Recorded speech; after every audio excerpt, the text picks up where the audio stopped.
헛되고 헛되다. 지난주 3장에서는 가장 그래도 이 헛됨이 그저 헛됨이 아니다. 그래서 영혼을 사모하는 마음, 이런 것들 지난주에 이제 보았는데요. 오늘도 또다시 어떤 헛됨의 그런 것을 계속 이야기하면서 대표적으로 자주 나오는 말이 바람을 잡는 것 같이 헛되다. 뭐 바람을 잡는 것은 우리는 모래를, 강가에 모래를 잡는 같이 헛되다. 또 흐르는 물에 이렇게 손에 물을 이렇게 잡으려고 손으로 이렇게 하면 또 물이 쑥쑥 빠져나가는 헛되다. 성경적 인생과는 과연 낙관입니까? 비관입니까? 우리는 크게는 모든 사람이 타락했고 또 한 번 죽는 게 정해져 있고 이렇게 해서 성경적 인생과는 비관이다. 비관적이다. 이렇게 말하는 경우가 많습니다. 물론 모든 사람이 선하고 성선설 이런 것을 주장하는 것을 낙관이라 본다면 그건 틀렸다. 모든 사람 악하다. 그런 측면에서는 비관적이다라고 볼 수 있지만 성경이 사람을 보는 그런 인간관, 인생관은 결코 단지 비관스럽지만은 않습니다. 왜냐하면 비관이라는 것은 어떤 현상 그 자체라기보다 그 현상을 잘못된 것을 돌이키고 또 부족한 걸 채우고 또 불완전한 것을 완전하게 하는 그러한 어떤 방법이 없는 그게 비관인 거지. 그렇지 않고 궁극적으로는 우리가 하나님을 인격적으로 믿을 수 있는, 또 하나님이 사람으로 이 땅에 오심으로 사람의 구원을 이루시는, 그렇게 보면 정말 우리가 인생이 얼마나 귀한 것인가. 그래서 인생에 대해서 무조건 비관적이다 이렇게 볼 것이 아니라 하나님을 떠난 인생은 비관적이다. 또 하나님과 함께하지 않는 인생은 비관적이다. 그런 것은 우리가 받아들일 수가 있겠습니다만은 인생 전반이 비관적이다. 그것은 결코 성경적 인생과는 아닙니다. 오늘 2절과 3절은 자주 인용이 되고 제가 옛날에 읽었던 어떤 극작 이런 것도 보면 소포클레스 작품집이라든지 이런 것도 옛날에 좀 심취해서 읽은 적도 있었는데 거기에 보면 이런 유사한 구절들이 나오는 거 제가 옛날에 본 적이 있어요. 살아있는 것보다 빨리 죽는 게 낫고, 오늘 2절에 보면, 그리고 빨리 죽고 살아있는 거 이 둘 다보다 가장 좋은 것은 안 태어나는 게 좋다. 이게 이제 3절이거든요. 그러니까 출생하지 않는 것이 아무것도 안 보고 안 태어나는 것보다 좋다. 아주 이제 극단적인 그러한 인생에 대한 비관, 이런 것을 지금 일단 말하고 있습니다. 물론 아까도 말씀을 드렸지만은 우리가 하나님 안에서 살지 아니하고 인생을 인생 그 자체로 볼 때, 그러니까 그야말로 육체라는 게 뭐예요? 지각되고 보이고 만져지고 또 이성적인 어떤 이해 가운데 있는, 한마디로 하나님 없이 그냥 우리 인생을 바라보면 그것은 비관이죠. 우리 인생은 분명히 한계 상황에 놓여 있습니다. 생각을 많이 하면 낙관적이 되지 않습니다. 깊이 사고해 볼수록 오히려 비관적이 됩니다. 멀리 물은 머물러 있는 것 같지만 가까이 가서 그 물을 살펴보면 흘러가고 있어요. 그게 허무한 거예요. 멀리서 보면 그저 물이 그 자리에, 한강물이 가만히 그 자리에 있고, 마치 인생도 그냥 그 자리에 있는 것 같아도 가까이 가보면 급류같이 흘러서 싹싹싹싹 물이 빠져나가는 거 보면, 우리가 저게 물이다 하면 그 물은 그 물이 아니죠. 벌써 저 밑에 가 있죠. 그러니까 우리 인생도 어떻게 보면 그런 겁니다. 인생 그 자체는 결코 우리가 낙관적일 수 없습니다. 그러나 인생이 하나님 안에서 회복되고 그것은 궁극적으로 인생의 완성이죠. 그렇기 때문에 아까 말씀드린 것 같이 비록 타락이라는 그런 큰 사건이 있었지만은 하나님은 가능성을 영 폐지하지 않았는데 그 가능성이 우리에게 있지 않다 이거죠. 그 가능성이 우리에게 생리적으로 주어지지 않는다 이거죠. 그 가능성은 하나님 편에서 우리에게만 주실 수 있는 거죠. 그래서 유일한 가능성은 바로 뭐냐? 선택이죠. 선택이 뭡니까? 나는 할 수 없는 겁니다. 아무리 내가 뭐라고 해도 나는 할 수가 없습니다. 그래서 생리적으로 또 우리가 스스로 어떤 자질에 어떤 그 소유가 있어서 그 안에 뭔가 맹아로서 가능성이 포함되어 있어서 자기 개발을 하면 구원에 이를 수 있는 그게 아닙니다. 오직 우리가 우리 인생의 낙관성, 좋은 의미로 그런 인생에 대한 완성에 대한 그것은 가능성을 거둬가지 않았는데 여기서 두 가지가 생각해야 돼요. 가능성이 없다 하면 안 되지만 가능성이 사실상 나에게는 없어요. 가능성이 나에게는 없어요. 어둠이 어떻게 스스로 빛을 비추고 수 있겠어요? 외부에서 조명하는 대비추는 그거는 우리가 할 수 있지만 어떻게 할 수 있어요? 제 얼굴이 뭐 조금 희다. 좀 뭐 제 얼굴이 뭐를 빛을 반사한다. 그런 빛에 대한 반사지. 제가 어쩌로 스스로 빛을 내겠냐 말이에요. 그러니까 마찬가지죠. 그렇기 때문에 우리가 가지고 있는 것은 아무것도 없다 이 말이죠. 그러니까 그 측면에서 우리 인생을 봤을 때는 정말 비관적이고 한계 상황에 있다. 그러니까 우리가 우리 자신의 머물 때에는 한계 상황이 있다 이 말이죠. 한계 상황을 세 가지로 적어봤습니다. 첫째로 우리는 나는 것과 또 나아가는 것을 알 수가 없습니다. 그러니까 어떻게 생겨 먹었고 어떻게 나아가는지 그것을 알 수가 없습니다. 출발도 모르고 진행도 알 수가 없습니다. 그게 우리 인생의 한계 상황입니다.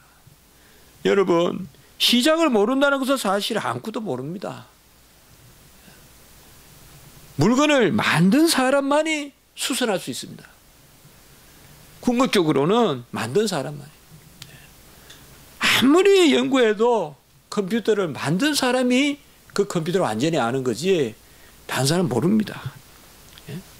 그러니까 우리가 가지고 있는 한계 상황은 나고 나아가는 걸 모른다. 그러니까 출생과 살아가는 어떤 그 진행을 알 수가 없습니다. 기원을 알지가 못합니다. 기원을 모른다는 것은 아무것도 모르는 건데 우리 모릅니다. 우리 출발을 모릅니다.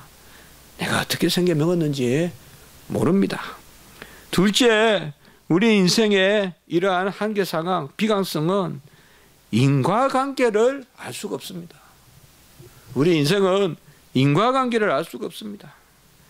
대체로 우리는 인과관계대로 삽니다. 빨리 달리면 빨리 도착하고, 또 많이 먹으면 배부르고 이런 인과관계가 있지만 그것조차도 궁극적인 인간관계는 아닙니다. 많이 먹고 배탈 나면 오히려 설사하고 배가 부른 게 아니죠. 그냥 우리는 그저 밥 먹으면 배부르다 이렇게 생각하지만은 그건 아니죠. 공기를 마시면 청정하죠. 그러나 그 공기 안에 어떤 독균이 들을 수도 있고, 그러니까 인과관계를 알 수가 없어요. 뭐면 하면 뭐뭐 하다라는 많은 것을 막 수억 개를 가지고 사는데 사실 가만히 생각해 보면 아무것도 인과관계가 없어요. 우리 자문이 우리에게 지금 들려주는 이야기는요, 인과관계가 추적이 안 돼요. 우리가 보면 이 자문은. 그래서 뭐 이렇게 말하다가 툭 저렇게 가고 뭐뭐 하면은 뭐뭐 하다가 툭 가고. 이 자문이 이 전도서 특징이 그래요. 전도서가 보면 그 도무지 인과관계가 없어요. 인과관계가. 그래요. 뭔가 좋은 것 같은데 그런데 보면 또 헛되다 그러고. 이게 우리 인생의 한계 상황은 궁극적인 인과관계가 없습니다.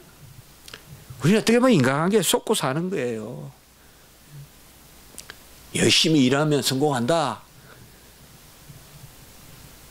얼마나 이게 인과관계 맞습니까? 이게 절대적 인과관계입니까?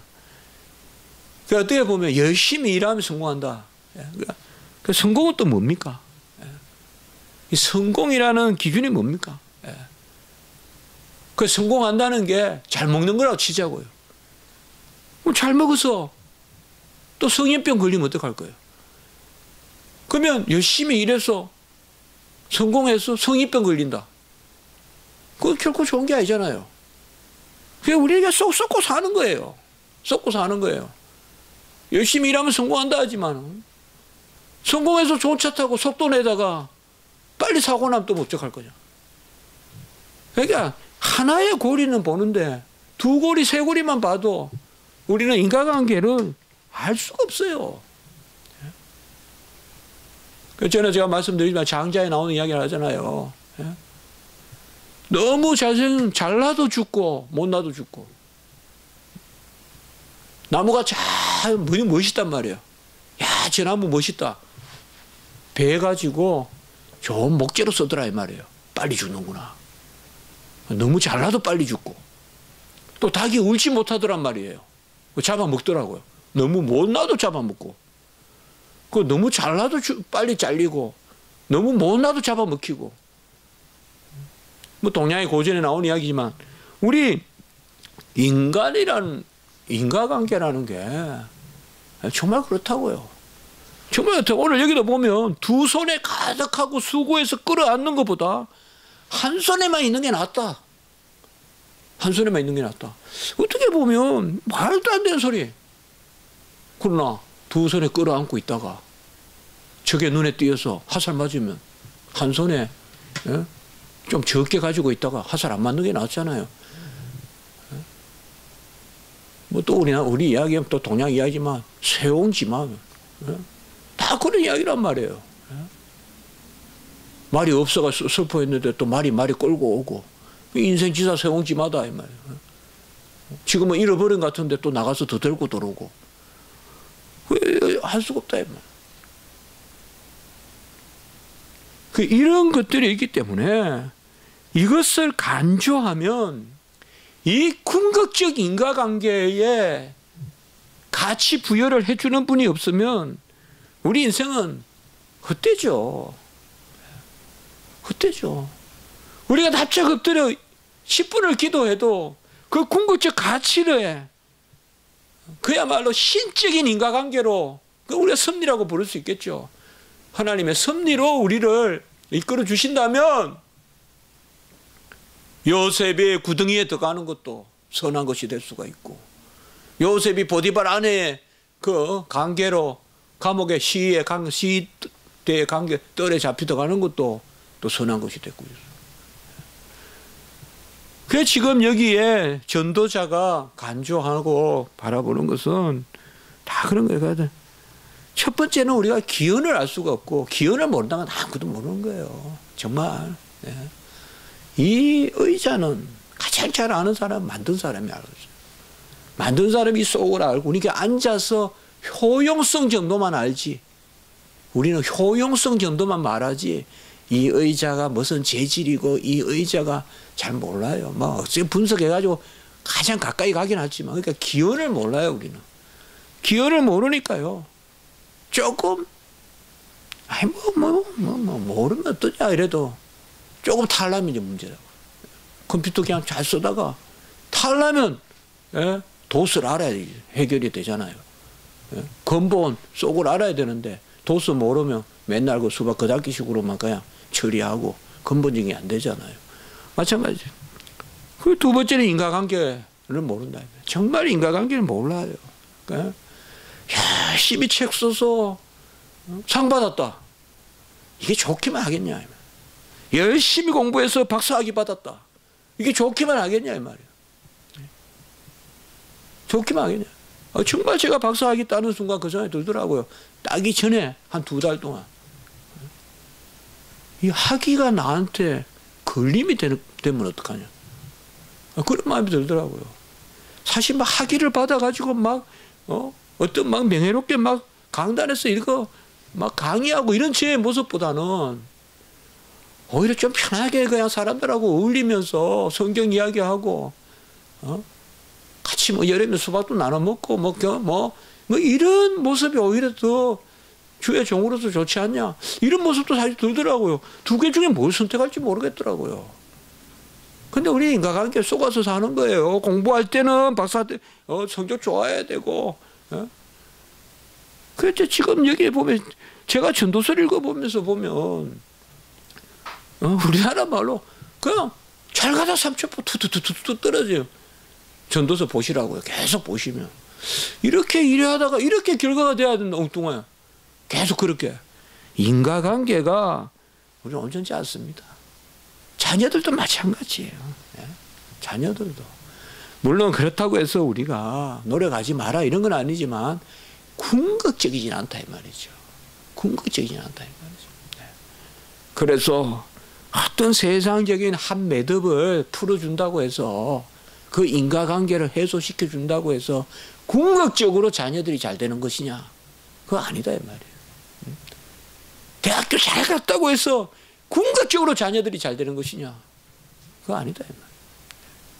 아니다 이 말이에요. 열심히 공부해가지고 머리 좋아서 법을 이용해서 그 법으로 남을 힘들게만 하고 그렇다면 법 안 배우는 게 낫다 이 말이에요.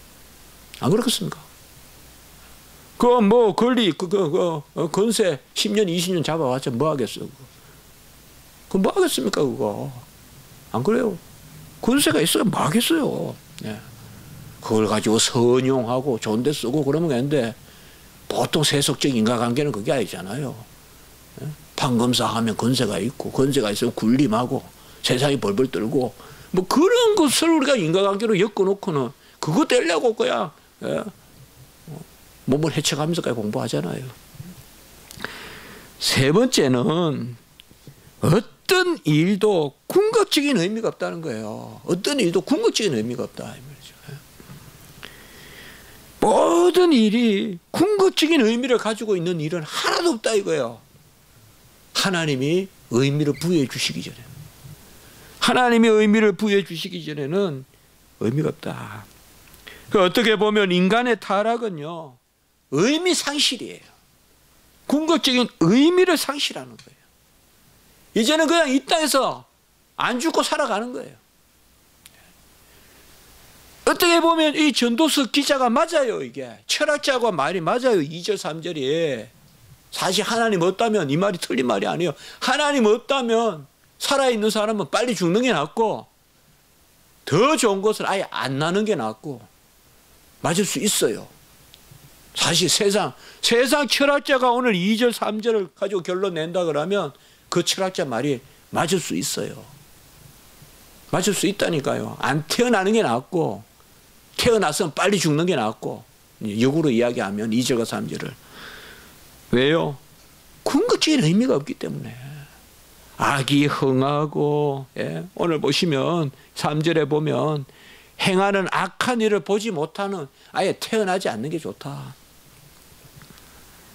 움직이면 움직일수록 더 고통스럽고 더 학대가 따르고 오늘 1절에 보면 행하는 모든 학대를 내가 살펴왔다. 학대라는 것은 다른 게 아닙니다. 나쁜 일을 해가지고 학대다 이걸 학대라고 하겠습니까? 훔치다 종아리 맞는 거 어떻게 학대를 하겠어요?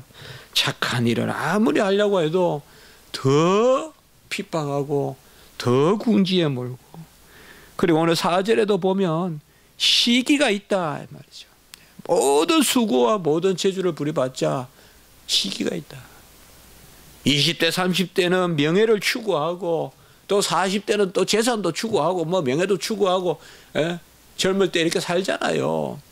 입신양명을 꿈꾸면서 사는데 그것도 꿰뚫어 보니까 열심히 살면 학대가 많고 또 학대가 아니면 시기 있고 좀 근세 있는 사람은 한번 해보려고 그러면 지 누르고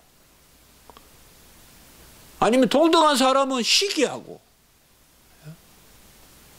뭐하냐 이 말이야. 내가 명예를 갖기로 원했는데 명예를 가져봤자 학대당하고 이거는 존경을 받고 이러는 게 아니라 그냥 다 이야기하고 있습니다. 5절에도 보시면 우매자는 자기의 몸만 축낸다. 다 이렇게 말하고 있습니다. 그래야 6절에 두 손에 가득하고 수고하며 바람을 잡는 것보다 한 손에만 가득하고 평안함이 더 나으니라. 뭐 어느 시대든 이런 유파들이 있죠. 예. 보통 사람들은 열이면 9번 더 가지려고 하는데 좀 덜 가지려고, 축소지향적인 삶을 살려고 하는. 예. 그러나 이것도 알고 보면 또 헛된 것이죠. 예. 이것도 알고 보면 헛된 것입니다. 더 가져도 헛되고 덜 가져도 헛되고. 우리가 전도서 1장을 말씀 나눌 때 헛되다 할 때 뭐가 헛되다? 그러면 오늘 말씀은 거의 뭐 다른 이야기를 안 해요. 계속 헛된 이야기만 계속 하고 있어요. 그러나 우리는 이 가운데서 무엇이 실하고 무엇이 열매 맺는가, 그것을 계속 살펴봐야 된다는 거죠. 그래서 제가 우리가 나눴잖아요. 이 전도서를 기록한 솔로몬이 그저 인생의 회한을 이야기했겠냐? 그게 아니다 이 말이죠. 인생 전부를 살아보고 끝내는 이것이 열매다, 실하다, 그거를 이야기하려고 했다는 것이죠. 모든 수고에는 끝이 없다라고 8절에 그렇게 말하고 있습니다.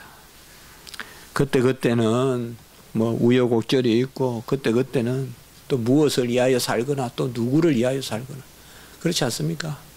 예. 무엇을 위하여 살거나, 명예나 재산, 또 누구를 위하여 살거나, 자식을 위하여 살거나, 대체로 인생은 그렇거든요. 그러니까 수고에는 끝이 없죠. 사실상 수고에는 끝이 없습니다. 내가 혼자 살려고 했을 때 또 혼자의 수고, 그것도 끝이 없고, 오늘 9절에서 12절에 보면 이건 이제 다주 이제 같이 살으라 이렇게 나오는데요. 이런 게 전도서를 그래 읽으면 안 되거든요. 이 전도서 여기에 보면 두 사람이 한 사람보다 나으니까, 예? 두 사람이 누우면 따뜻하거냐. 이건 뭐 자주 인용되는 구절이에요. 한 사람이 눕는 것보다 두 사람이 누우면 따뜻하겠죠. 그리고 12절에 보면 삼겹줄, 옛날에는 삼겹줄이라 그랬는데 이제 세겹줄. 세겹줄은 쉽게 끊어지지 않는다. 뭐 이거 비유해서 서로 우리가 합력해서 하나가 되면 좋다, 그렇게 이야기하는데, 이건 뭔가 하면요, 세겹줄이 묶여서 끊어지지 않고 결속해도 헛되다는 뜻입니다.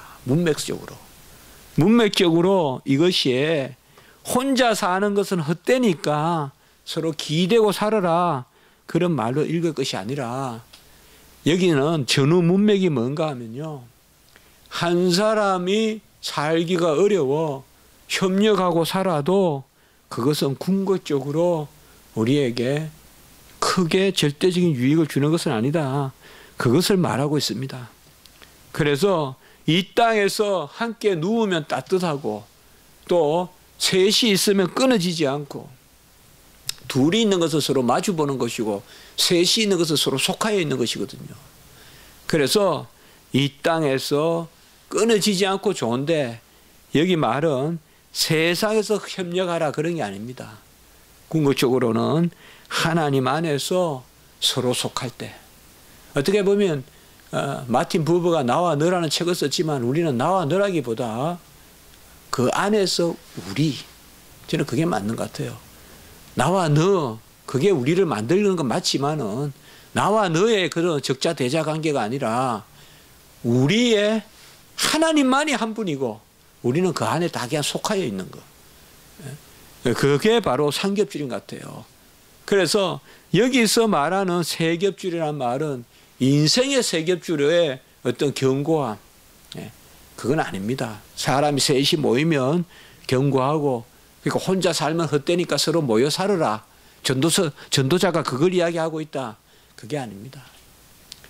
여기에는 그게 아닙니다. 바로 하나님 안에 속하여서 살아야 된다. 하나님 안에서 속하여서. 그건 우리가 바로 뒤에 보면 알 수가 있습니다. 가난하여도 지혜로운 젊은이가 넓고 둔하여 경고를 더 받을 줄 모르는 왕보다 낫다, 이런 말씀이 바로 그런 것입니다. 자기 지혜로 살고 자기 깨로 사는 이 사람이 바로 늙은이로 나타납니다. 둔하고 경고를 받지 않는 그런 사람보다 지혜로운 젊은이가 낫다. 그래서 그 뒤에 말씀해 보면 지혜로운 젊은이는 온갖 부대끼다가도 감옥에 들어가서 나와서 왕이 된다. 막 이런 구절들이 나옵니다. 그러니까 세상하고 영합하고 온갖 깨를 다 배운 늙은이의 둔감함보다 젊은이의 자충우둘이 낫다. 지금 그런 이야기예요. 그래서 뭐 이 일 해보고 저 일 해보고 감옥에도 들어가보고 나와보고 그런 사람이 왕이 되고, 그런데 16절에 한번 보세요. 그러니까 A도 아니고 B도 아니고 16절에 보면 마지막에 뭐예요? 이것도 또 헛되요. 그런데 이 자문은 이렇게 이야기한다고요. 분명히 우리가 13절에서 15절까지 보면 젊은이가 지혜롭게 사는 게 맞는 것 같은데 16절에 보면 그것도 헛되요. 젊은이가 지혜롭게 살았어요. 그래서 용맹을 내고 지영이를 내치고 감옥에 들어갔어요. 지금 14절부터 말씀은. 그래서 감옥에서 있다가 세상 사람들이 저 젊은이가 순수하고 진실하다. 그 감옥에서 나와서 왕이 됐어요. 그래서 사람들이 무수히 따라다녀요. 누굴 이야기하는지 모르겠지만 따라다녀요.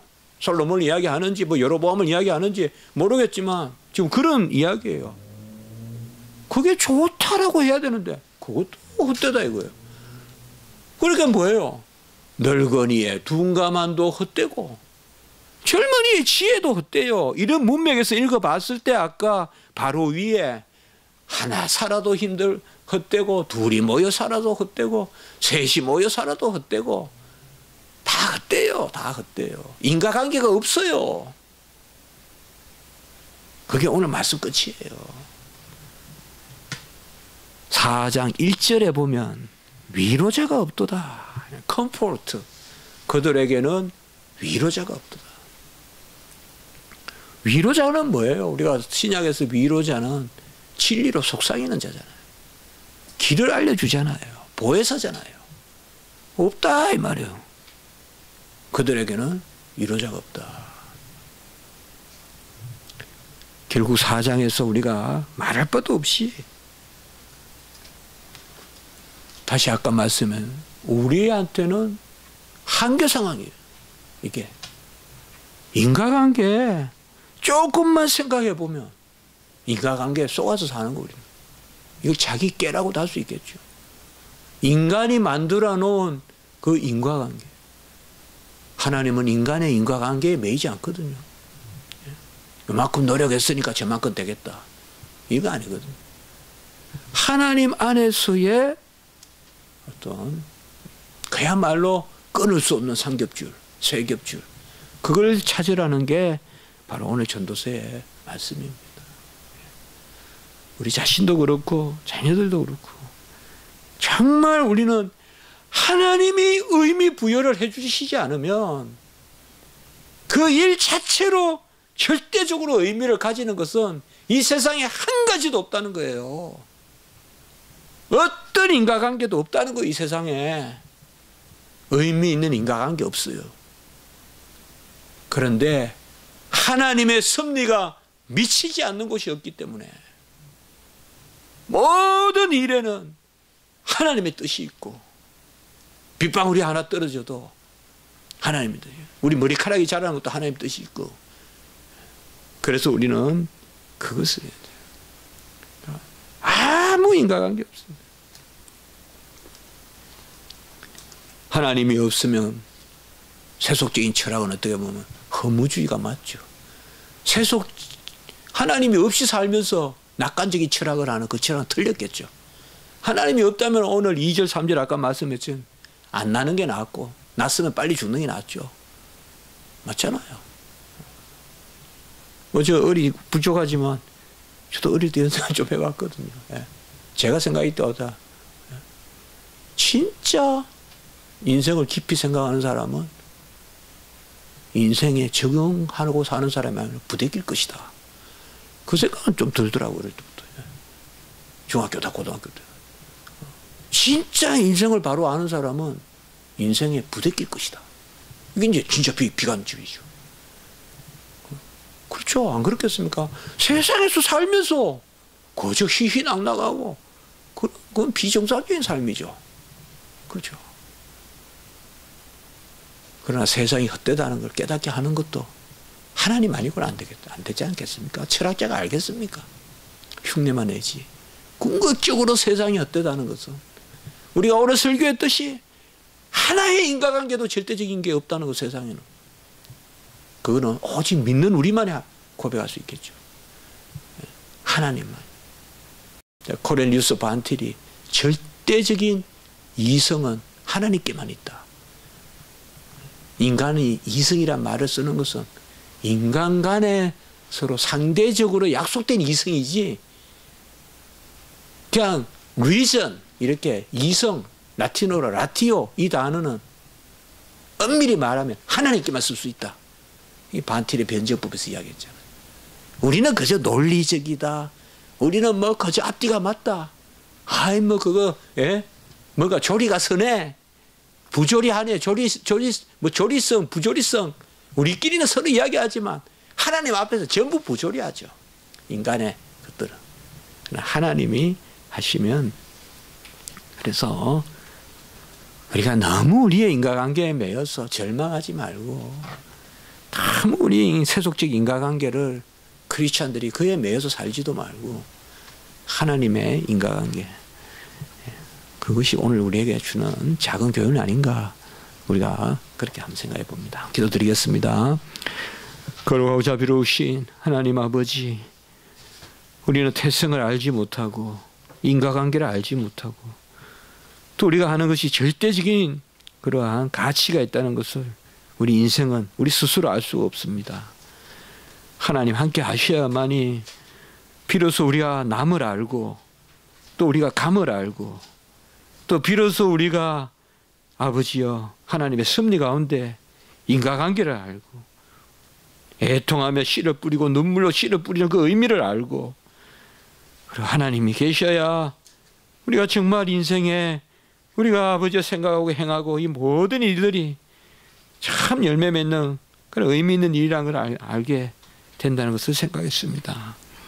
하나님 아버지, 버릇같이 세속적인 질서 인과관계 쫓아가는 저희들 깨닫게 하시고 깨워주시고 궁극적인 하나님의 그 질서에 속하는 저희들이 되게 하시고, 우리가 여러 일을 당하지만 하나님의 인과관계를 헤아리게 하시고, 우리 김원진 전도사님 참 인간적으로 우리가 인과관계를 어제 추적할 수가 없습니다. 왜 저 어려운 병이 생기는지 우리는 알 수가 없습니다. 맹인이 눈이 먼 것을 알 수가 없듯이 우리도 알 수가 없습니다. 그러나 하나님의 스스로 사랑이시며 자비하시며 인자하시며 오래 참으시는 우리 하나님의 큰 인과관계가 있을 줄 믿습니다. 우리가 헤아릴 수 없는 하나님의 인과관계가 지금 저 몸부리치는 저 아버지여, 하나님의 종의 몸부림에 그 열매가 있을 줄 믿습니다. 하나님, 우리는 그저 주님을 통하여 들었사오니 아버지의 하나님의 행하시는 일을 나타내려 하심이라고 하셨사오니, 하나님이여, 우리 전도사님 이 병을 통하여서 하나님 살아계시고 행하시는 역사하시는 그 일을 나타내시는 그 귀한 도구가 될 수 있도록 인도해 주시옵소서. 구주 예수 그리스도 이름으로 기도드리옵나이다. 아멘.